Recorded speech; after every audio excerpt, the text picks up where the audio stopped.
کیا آپ کے کاغذات نامزدگی منظور ہو چکے ہیں تو آپ کو انتخابی نشان کرین کی جگہ بیڈ کیوں الاٹ کیا گیا؟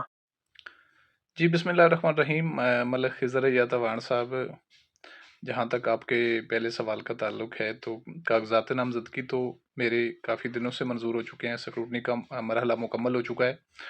جو فارم 32 ہے وہ جاری ہو چکا ہے ویلڈ کینڈیڈیٹس کا۔ اس کے بعد لمحہ تھا الیکشن کے لیے پارٹی ٹکٹ جمع کروانے کا، تو وہ پارٹی ٹکٹ بھی میں جمع کروا چکا ہوں، 2 بار جمع کروا چکا ہوں، میرے پاس ریسیونگ بھی محفوظ ہے۔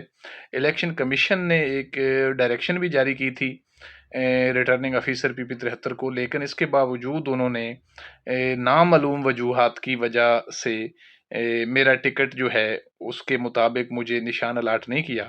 پھر نامعلوم وجوہات آپ جانتے ہی ہیں کیا ہوتی ہیں۔ تو یہ مجھے انہوں نے انڈیپینڈنٹ کینڈیڈیٹ کے طور پر بیڈ نشان الاٹ کیا ہے، جبکہ میں تحریک لبیک پاکستان کا کینڈیڈیٹ ہوں۔ میں نے تحریک لبیک پاکستان کا لکھ کر کاغذات نامزدگی جمع کروائے ہوئے ہیں۔